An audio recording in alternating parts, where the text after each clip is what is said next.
Let's do it. And action. I'm Torve, creative director of entertainment for Mojang. I'm Jared Hess, the director of a Minecraft movie. We're super excited to share some exclusive information about how we made this movie. Man, to be able to celebrate that fun, amazing, creative spirit that is Minecraft, it was just like a dream come true. We first started talking about making a movie, what is over a decade ago. We really wanted to honor the world. And then spending like 3 months in New Zealand on set, we've really enjoyed the journey. We thought a lot about what kind of movie to do, and we chose live action because it's not something that's been seen before on this scale. Creators have made such amazing stories and short films and content in the animation space. And it was like, oh, this is the chance for us doing a film to do something different. And also kind of wish fulfillment, because I always wondered, like, what would happen if I would wake up inside the Minecraft world? Like, how would I survive, and would I survive at all? The idea of being human beings that are actually going into this cubic dimension of the overworld and how those characters are engaging in that space. And it just seemed like so much fun. Everything is cubic, like everything is blocks. We had just an absolutely amazing crew of talented artists.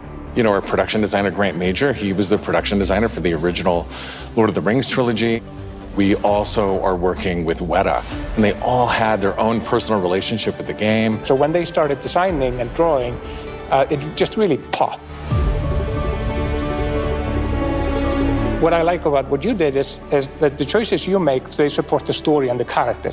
Part of that is because just like every Minecrafter, every player, they bring their own original story to what they're doing.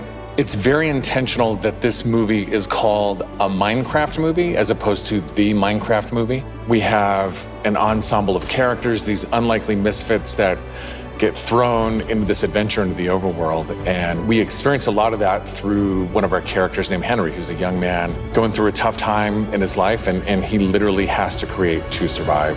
You know, I saw him on the page and I was like reading the script, like, oh wait, he's like, you know, a young kid hanging in his room, like building and making stuff. But that's what he is. He's like a maker and he's a creator. Such a big part of Minecraft has been the creator community and modding. So we thought that Henry, the Henry character, could represent basically the modder, the person who takes the vanilla game and tweaks it and adjusts it, and then he comes into the Minecraft world and he meets Steve, and Steve knows everything about vanilla Minecraft. We've always said that Steve isn't really a character. Like, Steve is what you make him, right? Yeah. And we've all embodied Steve and been Steve and done different things.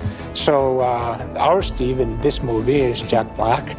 He's such a huge fan of the game. After a long day of shooting, he was up until the wee hours of the night playing. And it was so funny because he would show up and be like, oh, dude, it's no day. We got to try this thing, dude. You know, some build that he did or something gnarly that happened to him. He just loves the idea that he's able to bring his version of Steve to life.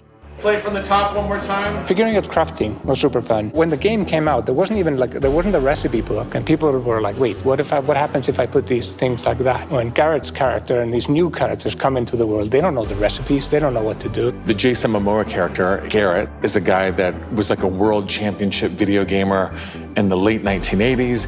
And he kind of peaked then, but he's still stuck in the past. He's got a little bit of arrested development. He's holding on to that former glory.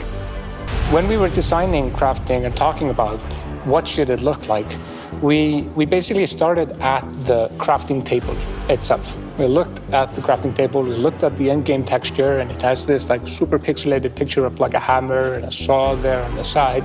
So obviously that was built into the real-world crafting table. So it got this hammer, and we figured we honored the 3x3 grid perfectly, and thought it would be cool and kind of fun and gratifying to just give it a massive whack and then have things appear. I remember when we were trying to figure out the size of the block that you break itself. Like when Steve holds a block, it's like this big. And there we actually found out that going 1 meter by 1 meter, which is like, 3 feet by 3 feet, is actually too big. So we scaled it down, and the scale's like 60 centimeters cubed, which is, 2 feet by 2 feet by 2 feet. And then in the background and maybe in the foreground, we sometimes scaled it down a little bit, but we would always honor powers of 2 because we're programmers and we like powers of 2. We had to honor what you experience in the game, but also make it work for human scale, for our different characters that are manipulating the environment and the world and throwing blocks, and make it be practical for that, but still feel natural and organic to what people experience in the game and feel authentic in that way. This has been so much fun talking about the movie, everything that's gone into making it, all of the ideas, the point of view, and we cannot wait to share this movie with the world. Yeah, super excited. See you in the Overworld. Yeah.